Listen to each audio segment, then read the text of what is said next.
Чемпиондар лигасы келіп жетті. Қайрат командасы Финляндияның 7 дүркін чемпиондары Купс командасымен сырт алаңда ойнайды. Бұл екінші іріктеу кезең.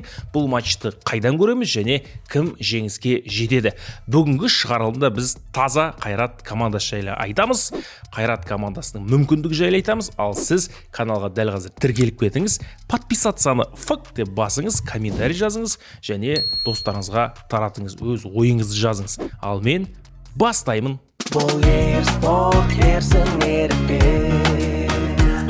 Бұл спорт сіздермен бірге.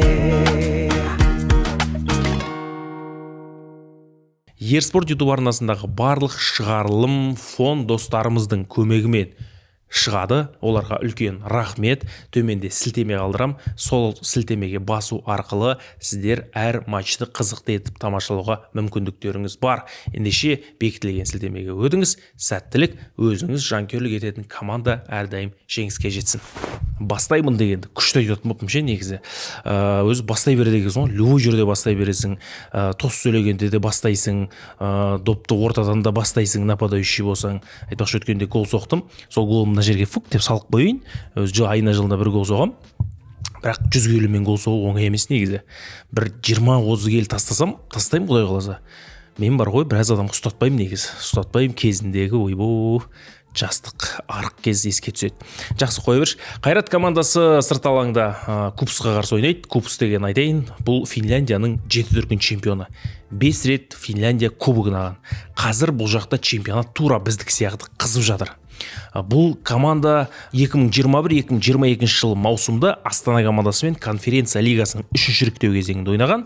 2 матчтың қорытынды есебі 5-4. Келесі кезеңге осы Купс командасы ойда жоқта шығып кеткен еді. Жалпы Қайрат командасы осыған дейін Олимпия Люблянаны өтті.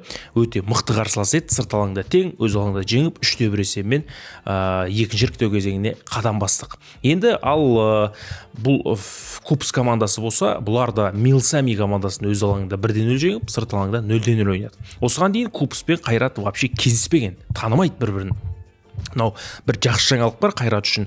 Негізі олар Хельсинки қаласына ұшу керек болды да, Хельсинкиден жаңағы мынау Купстың Куопио дейтін қалаға 400 километр қашықтық автобуспен барамыз деп біраз негізі сондай ақпарат шыққан. Енді қиын ғой, ана жақ Хельсинкиге барасың, одан кейін Куопио деген қалаға 400 километр жүресің. Солының шешімін тауыпты. Кеше Қайрат Қайсармен 1-1 ойнады да, чартерный рейспен сол қалаға бірақ тартқан екен. Аман есен жетті, алғашқы жаттығу жұмыстарын өткізді. Бұл чартер деген жақсы ғой, команда өзі ғана өзі барып ұшады, қонатын қаласына қонады, сөйтіп обратно қайтады. Бұл өте командаға жасалып отқан жағдай негізі. Жақсы жағдай, өйткені шаршамайды, уақыт үнемдейді, тынығады, уақытпен адаптация болады кішкене. Міне Қайрат шындап биыл кіріскен сияқты. Осындай ұсақ-түйек мәселелерден тұрады негізі. Барасап ойнайсап жеңесау деген жоқ.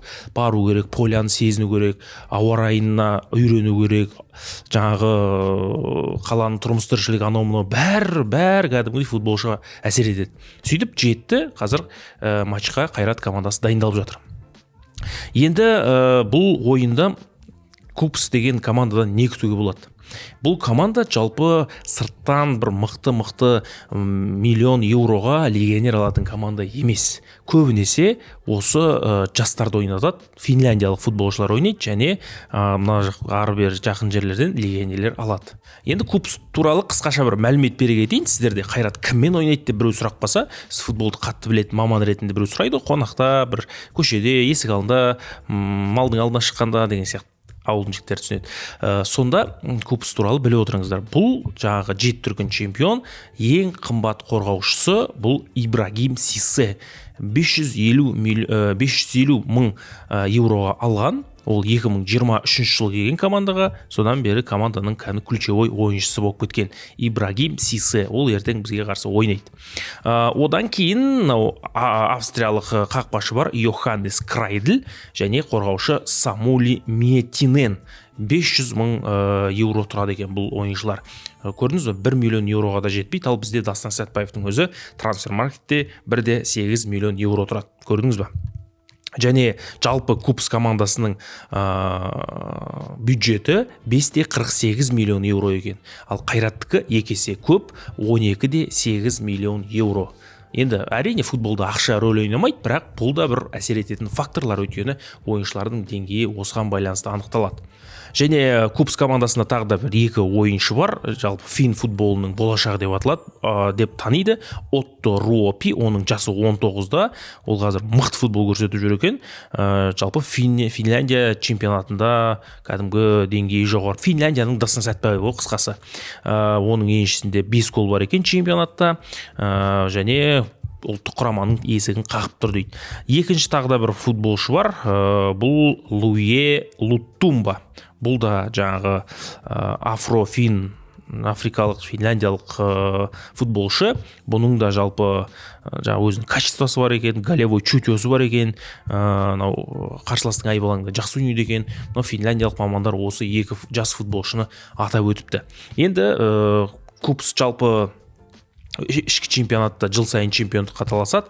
Қазіргі таңда енді олар соңғы ойынын ВПС командасына қарсы өткізді, және 1-1 есебімен тең тарқасып, тіпті бірінші таймда Купстың ойыншысы қызыл қағаз алып кетті де, бұлар сол матчқа көп күш жұмсап тастады 1-1 ойнау үшін. Ол бізге жақсы болып тұр негізі. Көп күш жұмсаған жақсы, шаршап қалады, сол кезде почкадан тығып жересің. Купс командасы 17 матч өткізген, және 3-ші орында келе жатыр. Илвес командасы 1-ші орында, Интер Турку 2-ші орында, Купс 31 ұпаймен 3-ші орында.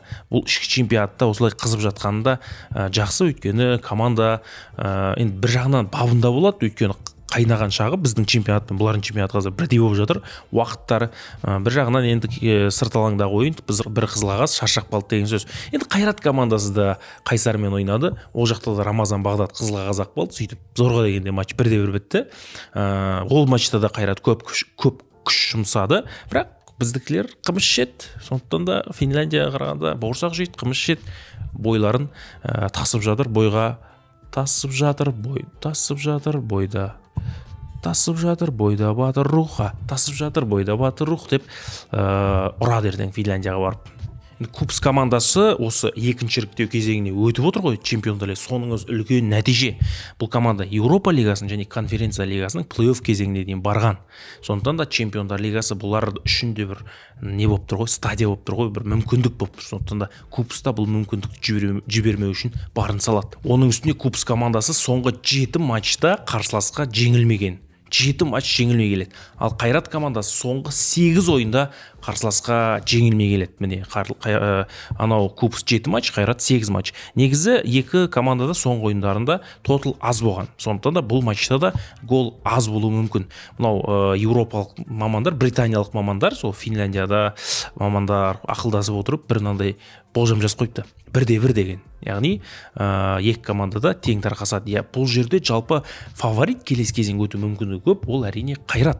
Жаңағы бюджеті бар, ойыншылардың деңгейі бар. Сенің командаңда Челсидің бір ойыншысы болған кезде сен Купсты таптап өтуің керексің ғой негізі. Сенде Челсидің ойыншысы бар. Ол Сәтпаев. Челсидің жастарының деңгейіндегі футболшы бар. Сәтпаев. Ол кеше Қайсар қарсы қалай ойнады көрдіңіздер ме? Алыстан тебет, оң, сол қарамайды. Сәл дәлдік жетіспеді, әйтпесе жылайын деп тұр. Дастаннан бөлек Рамазан Бағдат тоқтатпай допта қандай әдемі гол соқты. Сосын анау командадағы мынау Ташполатов та жап-жақсы ойнады, сол қапталда қорғаушы.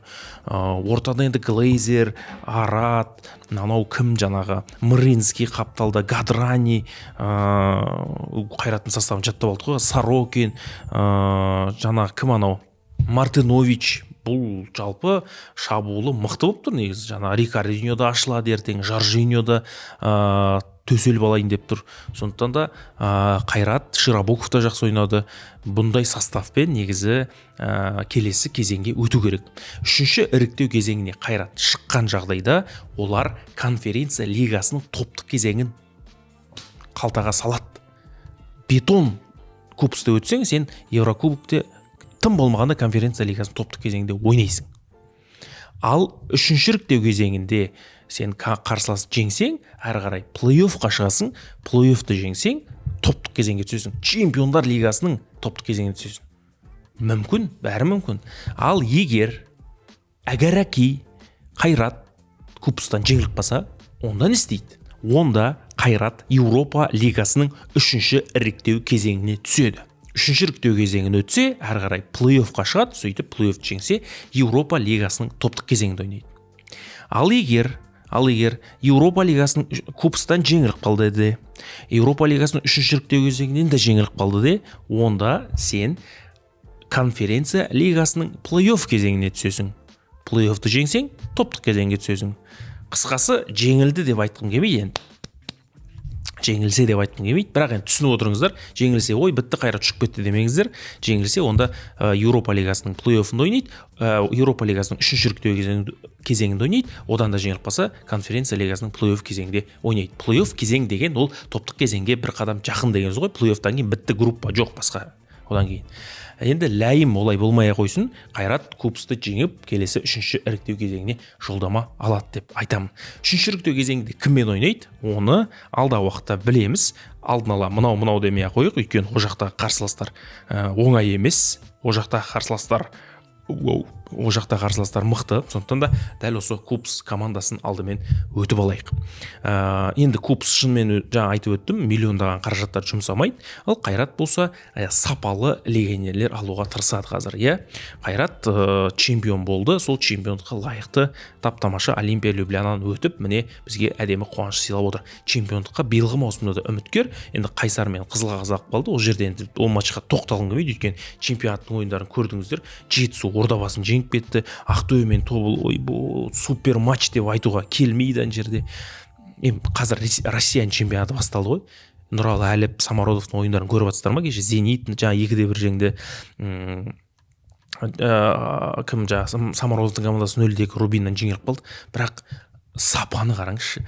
Камера мөп-мөлдір ғой, сенің мына жеріңде ойнап жатқан сияқты. Мөп-мөлдір стадиондар, топ, ойынның түсірілімі әдемі. Ана жерде сен көргің келеді, кәдімгі көргің келеді. Ана ойынды сен ана жерде бар ғой, сен Сочи мен Нижний Новгород ойнап жатса да, сен ананы көресің ана ойынды. Өйткені ана ойын кәдімгі кино болып жатады. Ал бізде Ақтөбе мен Тобыл ойнады, жүргіздім. Не дұрыс повтор жоқ.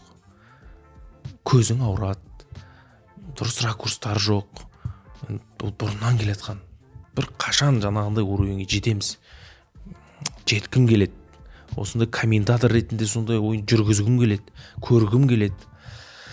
Не істейміз? Біз дейміз жақсыдан алдағы уақытта болады дейміз. Болады, жақсы болар. Болса болар, көреміз. Енді біз Финляндия командасына қарсы жалпы Қазақстан клубтар ойнаған Астана Хик деген матчты көрмесеңіздер, YouTube-қа жазыңыздар. Астана Хик деп соны көріңіздер.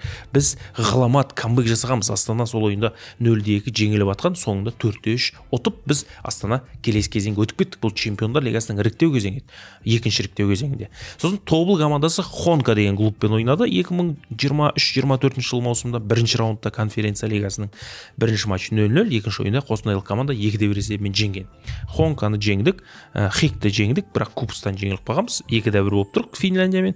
Енді міне Қайрат 3-1 қылып жүрсе, тіпті тамаша болар еді. Басты жаңалық Қайрат пен кубостың ойыны. Енді кубос пен Қайрат қосы вторник күні ойнайды, нешені ойнайды, айтып жіберейін сіздерге. Бір-бірлеріңде сеніп қалмаңыздар. Ресми дерек көздерден алыңыздар. Ерспорт YouTube арнасы сейсенбі вторник сағат 20:00-де, кешкі сағат 8-де. Қайдан көреміз? Қазспорт телеарнасынан дәл осы матчты тікелей эфирде көріңіздер. Сейсенбі, яғни 22 шілде, кешкі сағат 20:00-де Қазспорт арнасының тікелей эфирінде кубос Қайрат ойыны назарларыңызға ұсынылады. Қайрат командасына сәттілік тілейміз. Келесі кезеңге өтіп, Ордабасының, кешегі Ақтөбенің сол еуропалық клубтардан кеткен есесін қайтарады деген ойдамыз. Сондықтан да Дастан Сәтбаевқа сенемін, Мринскийға сенемін, Рамазан Бағдат, Рикардиньо, Жоржиньо, Мартинович, жаңа команданың Тапалов, бәріне сенім мол. Жігіттер алға, бізге чемпиондар лигасының негізгі кезең керек. Өткен маусымда, өткен шығарында мен айтып қойдым, Қайрат Реал Мадридпен ойнайды деп. Мынау жындының Сандраға келеді дейді. Енді мен өзімді ондай деп есептемеймін, бірақ кейде өзімді болып қалады. Бірақ менің сондай бір сандырақтары кейде келеді. Жын Сандраға келеді деп негізі өзім туралы жаман айтып жіберді ме? Жарайды енді кетсе кете берсін. Бірақ солар боқпалады ау. Кім біледі? Қайраттың ертең Чемпиондар Лигасы топтық кезеңіне өтсе 8 қарсыласы болады. Неужели біреуі Реал Мадрид болмайды? Кім біледі? Сосын 24 күні бейсенбі күні Астана Зимбру, четверг күні кешкі сағат 7-де Астана аренада ойнайды. Және сол күні Ақтөбе Спарта Прага 9-да Ақтөбеде ойнайды. Міне осы екі матч жайлы Қайраттың ойыны біткеннен кейін тағы бір видео саламын. Сол кезде бұл матчтарға да біраз кеңірек тоқталып өтемін. Және Купс пен Қайрат арасындағы ойынның қарымта ойыны Алматыда өтеді. Ол 29 шілде күні өтеді. Алматының орталық стадионда 29 шілде. Билетті қазірден бастап қамдана беріңіздер. Қайрат Купс бар мәселе сол қарымта ойында шешілуі мүмкін.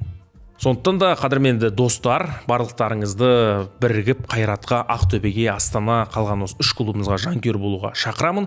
Енді бұл матчқа менің өзімнің болжамым, Қайрат командасы сырт алаңда 2 гол соғады. Осындай батыл қадам 2 гол соғады. Жеңіледі деп айтпаймын. Қайрат командасы сырт алаңда менің ойымша 2 гол соғады. Сәтбаев соның біреуін соғу керек. Кеше мені ырза қылды бұл жігіт. Өзі 16 жастағы, 18 жастағы жігіттер, Рамазан бәрі жүрген. Сондықтан да Рафаэль Уразбахтин осындай бір құрамды жақсы бір буын алмасу процесін өткізді. Мен Қайратқа сенемін. Ал сіз қалай ойлайсыз? Өз ойыңызды комментарийге жазыңыз. Келіссеңіз, келіспесеңіз өзіңіз біліңіз. Жақсы комментарийлер сіздерден күтемін. 20 мыңнан асып кеттік. Сіздердің арқаларыңыз, қолдауларыңыздың арқасында кәдімгі дамып жатырық, өсіп жатырық. Сондықтан да осылай бір-бірімізді қолдап жүре берейік. Менің көмегім керек болса, Telegram каналға жазыңыздар. WhatsApp'ты мен жай жұмыс үшін ғана пайдаланып, Telegram общение ғой, кәдімгі қайнап жатыр. Менің Ерспорт Телеграмыма тіркеліңіздер, посттардың астына комментарий жазып отырыңыздар ол жақта. Сол жақта өзімнің Ерспортқа тіркелсеңіздер, әр жағына личкаға шығатын жері бар. Соған жазсаңыздар, любой вопросқа жауап беремін. Оның барлығы төменгі ссылкада менің Telegram каналыма, TikTok'ыма бәріне жазылбаңыздар. Нормально негізі аралассаңыз, мен нормальный жігітпін негізі. Нормально араласып кетеміз. Әрі қарай өзі жақсы болып кетеміз. Дос ретінде ғой, әрине жаман ой болмасын. Сондықтан да досқа адалмыз. Келіңіз, қосылыңыз, тіркеліңіз. Сау болыңыз, тең деп ұзақ кетіп қалды. Бар болайық, бай болайық, аман болайық, бір-бірімізді қолдайық. Каналға дәл қазір тіркеліңіз, класстас, группалас бәріне жіберіңіз. Біраз адамдар тізіп шығатын, жарайды, тізіп шыға салайын. Әсет, Асылхан, Біржан, Нұрсұлтан, Айбат, Еркін, Әділбек, Бауыржан, Нұрбек және Сұлтанбек. Осы 10 жігіт тіркелсе ырзамын. 10 жігіттің артынан 10 жігіт, сөйтіп бір пирамида болып кетеміз. Үлкен рахмет, келесі кездескенше аман сау болыңыздар. Бұл Ерспорт, ерсің ерікпен.